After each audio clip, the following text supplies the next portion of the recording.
l'Irak demeure l'arène de confrontation entre les milices pro-iraniennes et le régime iranien et les Irakiens chiites et les forces américaines. Bonjour et shalom pour notre magazine hebdomadaire d'analyse géopolitique. Israël dans sa région, Israël au cœur du Moyen-Orient. Nous nous penchons aujourd'hui sur la stratégie de l'Iran en Irak, avec pour en parler en ligne avec nous Alexandre Greenberg. Alexandre, bonjour. Vous êtes, Alexandre, expert en Bonjour. affaires iraniennes, vous êtes capitaine de réserve au département des recherches des renseignements de Tsahal et aussi diplômé de l'Université hébraïque de Jérusalem en études du Moyen-Orient et en études islamiques, ainsi qu'en langue et littérature arabe. Alors, rentrons tout de suite dans le vif du sujet. Est-ce que ce serait bien l'Iran, comme la plupart des commentateurs l'ont dit, qui aurait commandité l'attentat du 7 novembre dernier à Bagdad contre le Premier ministre irakien Mustafa al-Kadhimi, et un attentat commis avec le moyen le plus avancé, je dirais, pour aujourd'hui, c'est-à-dire des drones qui ont été tirés sur son domicile et donc qui auraient été tirés justement par des miliciens pro-iraniens. Alors, quelle est votre réaction à cette action? Est-ce que c'est donc bien l'Iran qui serait derrière cet attentat? Oui, bonjour. Et aucun doute que l'Iran est derrière cet attentat, parce que, comme disaient tous les relais de presse, que le Premier ministre El-Kadhimi a échappé à une tentative d'attentat par les drones. Le fait que les drones ont été utilisés pour perpétrer cet assassinat exclut toute piste non iranienne, parce que les milices pro-iraniennes, notamment El Hashd al-Sha'bi, ça veut dire la mobilisation populaire, et c'est un conglomérat de quelques milices qui sont seules à disposer de ces moyens de combat, notamment les drones. Donc, il n'y a aucune chance que quelqu'un d'autre soit impliqué, sauf l'Iran. Mais c'est-à-dire, c'est bien évidemment, et ce n'étaient pas les unités iraniennes qui ont tenté de perpétrer l'assassinat, c'est en effet le commandement iranien en direct qui manipule les milices pro-iraniennes en Irak. Alors justement, la question qui se pose, qui est une question subsidiaire à ma première interrogation, c'est en quoi cet attentat constitue-t-il une escalade majeure dans la région, d'autant que, d'après ce qu'on a pu savoir ces derniers mois, ce Premier ministre avait agi récemment contre certaines monnaies illégales de ces milices chiites pro-iraniennes, et donc il était mal vu. Alors, en quoi c'est une escalade, cet attentat ? Et c'est une escalade majeure parce que sa victime, cette fois, aurait pu devenir le Premier ministre irakien. Parce que ce qui se déroulait jusqu'au moment présent, c'est que ces milices pro-iraniennes attaquaient de temps en temps les bases américaines ou quelques guerres locales, mais quand même, tant que je me souvienne, et aucune milice n'a jamais tenté d'assassiner le premier ministre d'Irak, qui est d'ailleurs qui est chiite. Mais tout cela s'explique par la perte des législatives par les partis et les milices pro-iraniennes. Et c'est le mouvement sadriste qui a remporté la première aux législatives. Et les Muqtada Sadr, un des leaders des chiites en Irak, et il est un allié aussi de Al-Kadhimi parce que les deux s'opposent à la mainmise iranienne sur le pays. Alors, c'est un peu étonnant parce que ce sont des chiites. Au départ, il y a quelques années, on disait que justement l'Iran s'appuyait sur la forte minorité chiite irakienne pour faire de l'entrisme et imposer ses vues auprès du gouvernement. Mais ce que vous nous expliquez, c'est que tous les chiites ne sont pas en Irak pro-iraniens. Et bien sûr, c'est évident et je dirais que c'est la première chose à savoir reconnaître quand il s'agit de ces pays de la région. Et d'abord, les chiites en Irak sont la majorité, et n'est pas c'est bien les sunnites qui sont la minorité, tandis que les chiites sont majoritaires. Et c'est vrai que parmi l'Iran s'appuie sur les chiites en Irak. Mais d'autre côté, le sentiment nationaliste, national, pas nationaliste au sens négatif du terme, mais au sens d'appartenance à l'Irak, et il est plus puissant, ce sentiment est le plus puissant et qui emporte beaucoup plus qu'une affiliation idéologique politique avec l'Iran, parce que justement, étant donné que tout le monde est chiite, les Arabes, les Iraniens, les chiites appartenant aux mêmes mouvances, mais l'affiliation avec l'Iran, c'est une affiliation politique idéologique et surtout que les oulémas, c'est-à-dire le docteur de droit islamique à Najaf et à Karbala, les centres chiites d'Irak, ils s'opposent à la doctrine iranienne de Velayat al-Faqih, c'est-à-dire le khoménisme, simplement dit. D'accord. Et alors, est-ce que ce que vous dites a un rapport avec le fait qu'il y a à peu près 2 mois, si je me souviens bien, il y avait une assemblée qui s'était tenue en pays kurde irakien, une assemblée qui avait majoritairement voté pour, s'était prononcée pour l'établissement de liens officiels avec Israël, et en fait, pas forcément en invoquant les accords d'Abraham, mais en tout cas voulant rejoindre le processus de normalisation avec Israël, et il y avait une motion qui avait été votée, et dans cette assemblée, il y avait pas mal de chiites, justement. Et oui, oui, c'est tout à fait normal parce il y a beaucoup, c'est un sujet à part à discuter parce qu'en effet, il y a beaucoup de chiites et de sunnites aussi qui sont des Arabes, qui ne sont pas les Kurdes, c'est une autre nation. Mhm. Mais oui, il y a des gens qui voudraient avoir des liens avec Israël, étant donné que aussi présence juive en Irak s'associe chez de très nombreux avec l'époque des prospérités en Irak. Parce que dans les années 20 du XXe siècle, il y avait par exemple un ministre des Finances juif qui s'appelait Yehezkel Sasson, qui a fait beaucoup pour avancer Faire et avancer le pays. industrialiser l'Irak. D'accord. Mais aussi, il y a un autre moment très piquant, et il est que les Iraniens, sans généraliser, mais grosso modo, c'est correct, ils détestent les Arabes et se comportent de façon raciste envers les Arabes,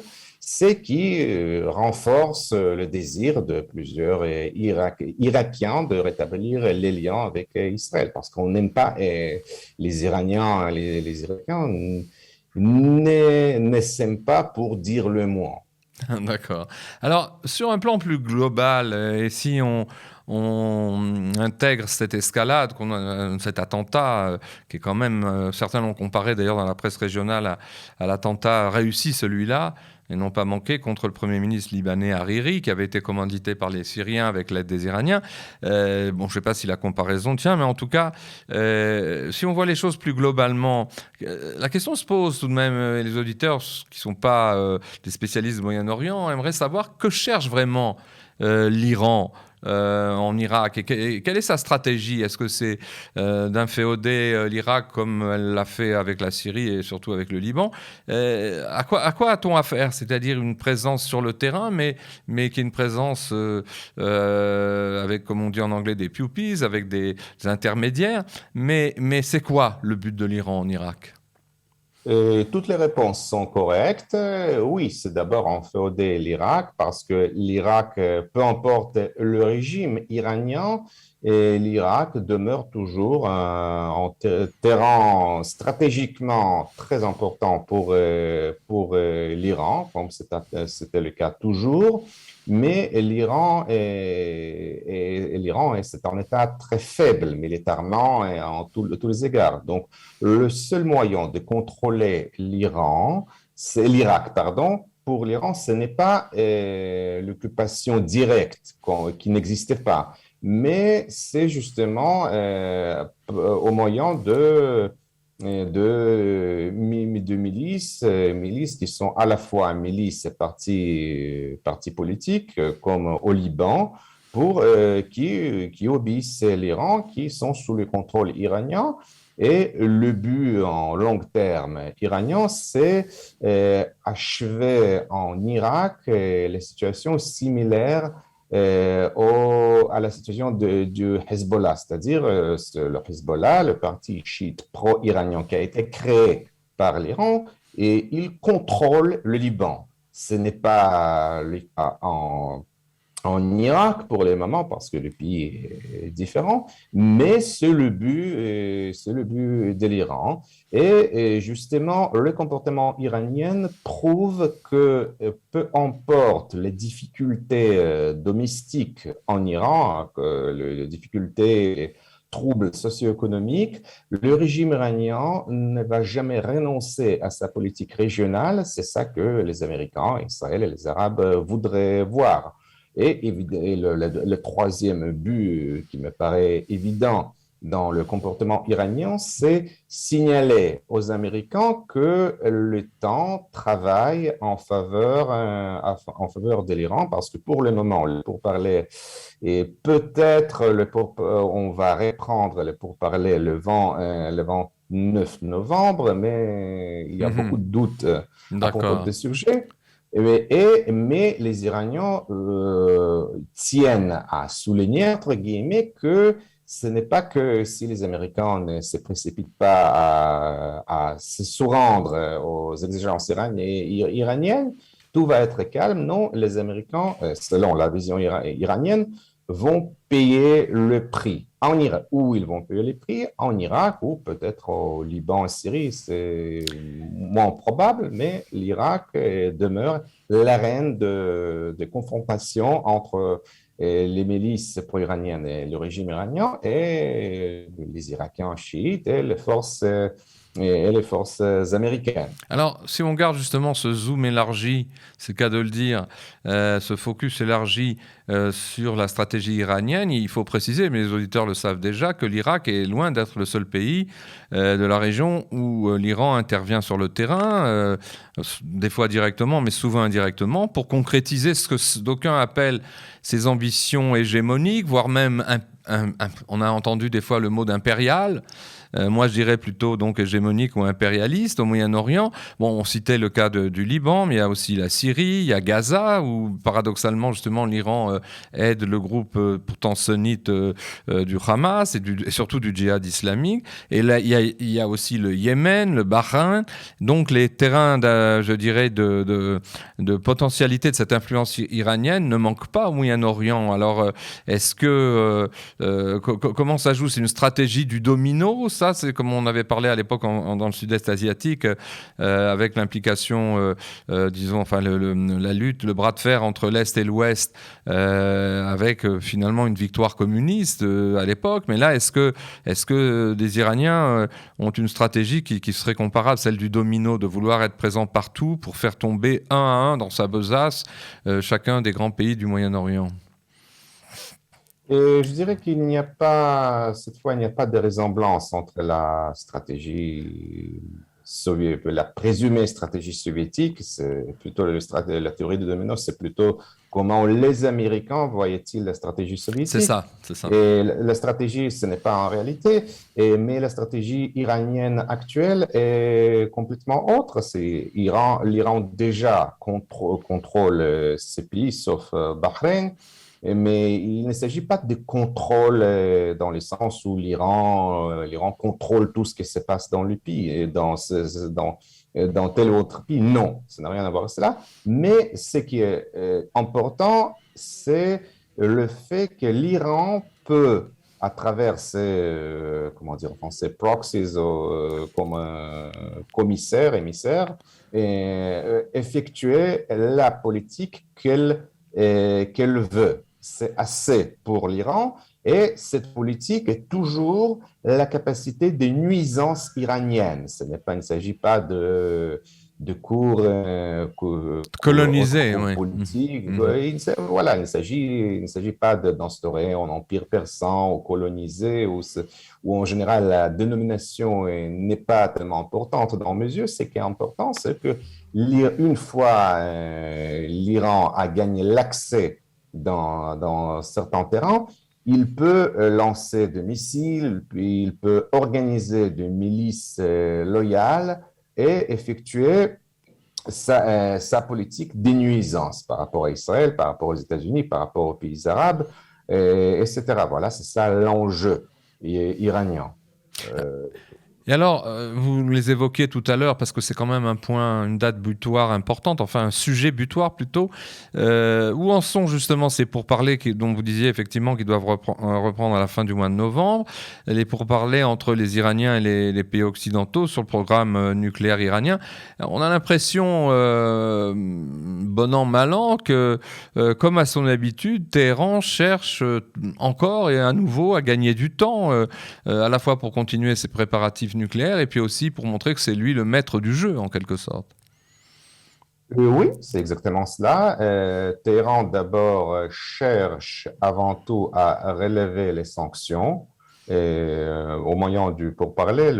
L'accord nucléaire ou les armes nucléaires ne sont pas le but de ce pourparler pour le régime iranien, mais c'est que le régime fait, il fait résort à la menace d'enrichissement et de, voilà, si vous ne bougez pas, c'est-à-dire vous, les Américains, les Européens, ne bougez pas, on va avancer en recherche nucléaire.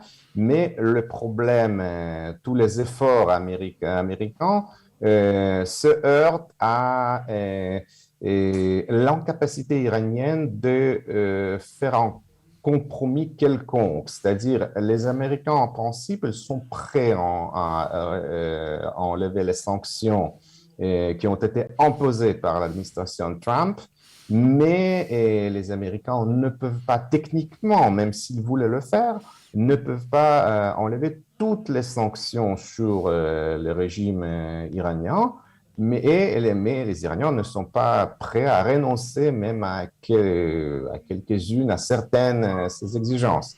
Mais pour du troisième côté, si j'ose ainsi dire, Biden se rend compte très bien, étant donné qu'il est politicien quand même, que c'est impossible de satisfaire toutes les exigences iraniennes sans payer un prix exorbitant politiquement pour sa présidence, aussi à la maison, aux États-Unis, que dans le monde, surtout après la débâcle afghane. Donc, D'accord. c'est impossible. Pour ce moment, je crois que j'ai du mal à imaginer comment est-ce qu'on va signer en nouvel accord, mais c'est vrai que oui, les Européens sont fatigués, ils ne sont pas, ça ne les intéresse pas en général, les armes nucléaires iraniennes, mais il y a des choses qui sont quand même, il y a quelques bornes qui sont très difficiles à trancher publiquement. Alors, pour terminer, finalement, parce qu'on tourne un petit peu en rond dans ces pourparlers, finalement, je me souviens, on s'était rencontrés il y a un mois et demi pour parler justement de l'Iran, mais plus sur sa stratégie nucléaire. Et à l'époque, il y avait eu une réaction lors de la visite du ministre israélien des Affaires étrangères, Yair Lapid, à Washington, avec le secrétaire d'État américain Blinken, où Blinken s'était mis en colère et avait tapé du poing sur la table en disant que les États-Unis n'attendraient pas indéfiniment que l'Iran fasse un pas. Ça, c'était il y a un mois et demi. Maintenant, on parle de reprendre à la fin novembre. Tout ça est très lent. Et on a l'impression que les Américains ont du mal à afficher une position claire et cohérente. Ils tergiversent eux aussi. On a l'impression aussi qu'ils sont manipulés par les mœurs diplomatiques à deux visages de l'Iran. Et oui, c'est ça, je dirais. Ben, et aussi, je pourrais ajouter que les Américains peut-être éprouvent à ces moments ce que le Premier ministre israélien Ariel Sharon a dit il y a 20 ans, c'est qu'on voit de là-bas, on ne voit pas d'ici. C'est bien possible qu'il ait pensé il y a quelques mois que juste il faut, c'est très facile de De reprendre langue. les pourparlers, Mhm. que les Iraniens sont rationnels, il y a notre gouvernement, mais en fait, les Iraniens sont tout à fait rationnels, c'est vrai, ils sont rationnels, et étant donné que les Iraniens sont rationnels, et ils savent très bien que les Américains n'ont nulle envie de faire ressort à la brute force, donc ils peuvent se permettre de faire du chantage, d'essayer de gagner le temps. Parce que, en fait, maintenant, ce qui se déroule dans le monde en général, pour les Américains, c'est pivoting to the East, c'est s'occuper de la Chine, de la menace chinoise, Absolument. Mhm. et voilà, simplement, les Américains, bon, si j'ose dire, ce qu'il me paraît, je dis pas, je ne lis pas les pensées de Blinken ou de Biden, mais ça a l'air que les Américains voudraient juste se débarrasser de ces dossiers iraniens dont ils sont vraiment fatigués, mais ce C'est n'est ça. pas possible. C'est Les difficile Iraniens, difficile, mais parce qu'ils sont plutôt. ne leur laisse pas. C'est une très bonne conclusion. Ils sont en fait, ils voudraient se débarrasser de ce dossier, mais ils sont collés à lui, ils sont empêtrés dans les velléités et les objectifs iraniens, et ils n'arrivent pas du tout, comme quelque chose qui colle au doigt, à s'en débarrasser. En tout cas, merci Alexandre Greenberg pour ces analyses et ces précisions. Merci aussi aux auditeurs de nous avoir Merci à écoutés, vous. et à bientôt, je l'espère. Bonne semaine.